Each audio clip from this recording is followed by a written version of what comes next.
James Harden has changed teams again, and this time it feels like the entire balance of power just tilted a little bit more toward the Eastern Conference. The Los Angeles Clippers and Cleveland Cavaliers pull the trigger on a blockbuster deal that sends Harden to Cleveland and ships Darius Garland, plus a future second-round pick out to California. For two franchises with very different timelines and priorities, this is the kind of move that can define the next 5 years. On paper, the name value alone is wild. Harden is an 11-time All-Star, 9th on the NBA's all-time scoring list with over 28,800 points, and second in league history in made threes, well over 3,300. You don't usually see players with that resume changing teams this late in their career unless something major has broken down behind the scenes. And that's exactly what happened in Los Angeles. This trade was the end result of a summer of stalled negotiations between Harden and the Clippers. After a strong season where he averaged about 22.8 points, 5.8 rebounds, and 8.7 assists, and earned All-NBA third-team honors, Harden felt he had done enough to secure a multi-year commitment.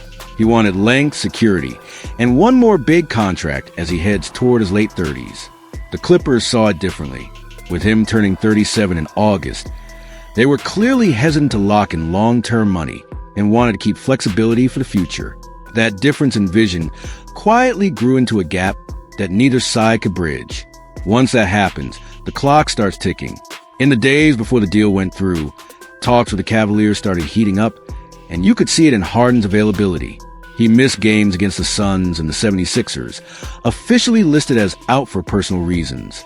Tyronn Lue admitted he was at home while everything was being sorted out, which is usually code in today's league for we're about to do something big, and we don't want him on the floor getting hurt. After the trade became official, Harden opened up a bit about what those final days in Los Angeles felt like. He described one particularly emotional day at the Clippers facility when he already knew the end was coming. For him, the last 2.5 years with the Clippers were packed with memories. Even if the ultimate goals went unmet, they didn't reach the championship level they were chasing, but he talked about the wins, the fun, and the chemistry they did build. It was a reminder that for all the jokes about how often he changes teams, these stops still mean something to him. He was also very clear about how he views the decision. From Harden's perspective, this wasn't some dramatic betrayal or forced exile. He leaned into the reality that the NBA is a business. In his own words, both sides ended up getting what they wanted. The Clippers keep their flexibility and pivot to a younger centerpiece. He gets a new situation that he believes gives him a better shot at that elusive first championship. He said he's genuinely excited about Cleveland and made it clear his primary focus hasn't changed. He's still chasing a ring and is willing to do whatever it takes to win one. One thing he made sure to address head-on was the idea that he forced his way out of Los Angeles. Given his track record in Houston, Brooklyn, and Philadelphia, that's always going to be part of the discussion when he moves on. This time, he pushed back on that narrative. He said it wasn't about blowing anything up or torching bridges. He compared it to any relationship in life. Sometimes it just becomes clear that there's no future together, and you find a way to end it without destroying the bond. He went out of his way to show respect for Steve Ballmer, Lawrence Frank, and Tyronn Lue, and praise how they handled the process. From a basketball standpoint, Harden clearly believes the Cavaliers give him more options and a more realistic pathway to contention. At the time of the trade, Cleveland was sitting 5th in the Eastern Conference with a 30-21 record. That's not some fringe play-in team. That's a group already in the middle of the playoff mix, trying to break into that top tier. Add Harden's playmaking and shot creation to what they already have, and you can see why he thinks this is a step up in terms of opportunity. The idea of James Harden slotting in next to Donovan Mitchell immediately jumps off the page. You're talking about a backcourt where both guys are among the very few players in the league averaging at least 25 points and 5 assists. That combination of scoring and creation in the same lineup is something defenses absolutely hate dealing with.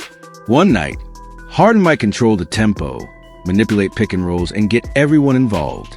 The next, Mitchell might go into full takeover mode, attacking off the dribble and collapsing entire defenses on his own. And on plenty of nights, they're going to be doing all of that together. For the Cavs, this is a clear win-now gamble. They're pushing a big stack of chips to the middle of the table and saying, we believe this version of our team can compete with anyone. You saw the impact immediately in how sportsbooks reacted. Within 24 hours of the trade becoming public, Cleveland's title odds dropped from 2-1 to 1-1. That shift put them the top 3 favorites alongside juggernauts like Denver and Oklahoma City. The betting markets are never perfect, but they're a good indicator of how serious people are starting to take the Cavs as contender. It also speaks to how much belief there is that Harden still has plenty left in the tank. Yes, he's approaching 37. Yes, he's had ups and downs, and his game relies a lot more on skill and feel now than pure athleticism. But the production is still there. He just made All-NBA. He's still an elite passer, still one of the smartest offensive players in the league, and still a threat from deep you have to respect on every possession. Cleveland hope is that the combination of his experience and Mitchell's prime can give him a short but very real window to make a real run at the finals. Of course, there are questions. How do they handle defensive assignments in the backcourt? Who has the ball in crunch time? How does the pecking order shake out when both Harden and Mitchell are used to initiating the offense? Those are problems for J.B. Bickerstaff and his staff to solve, but they're the kind of problems you don't mind having when the alternative is not having enough top-end talent. And while Cleveland is gearing up for a serious push, the Clippers are officially starting a new chapter. This team has been trying to make the Kawhi Leonard, Paul George era work for years, and Harden was supposed to be the piece that finally unlocked it. It didn't play out that way, even though there were stretches where it looked like it might. After a brutal 6-21 start to this season, Harden actually helped lead a major turnaround, with him running the show more.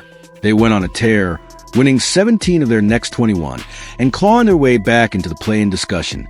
That late surge, though, wasn't enough to convince the Clippers to stay the course. Instead, this trade makes it obvious they're thinking beyond the next few months.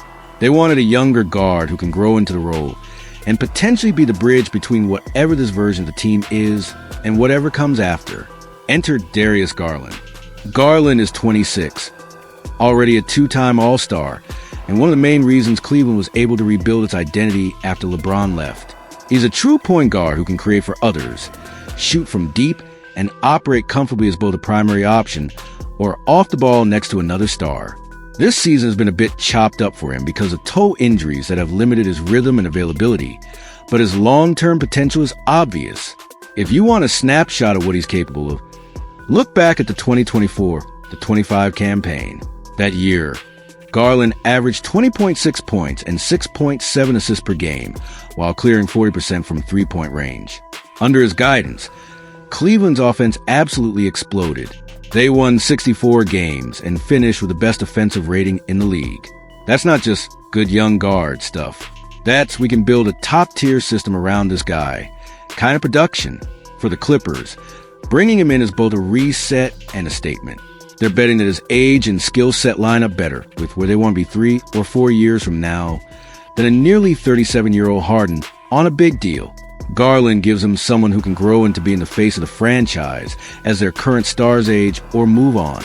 He fits today, but he also makes sense of the version of the Clippers that will exist after this era. From Cleveland's side, trading him is a huge emotional and basketball swing. Garland has been central to everything they've built post-LeBron. His departure really does symbolize the end of that incremental, patient build and the start of a new approach. Push chips in, lean on star power, and see if experience can take you someplace you couldn't. At least not yet. That's what makes this trade so fascinating.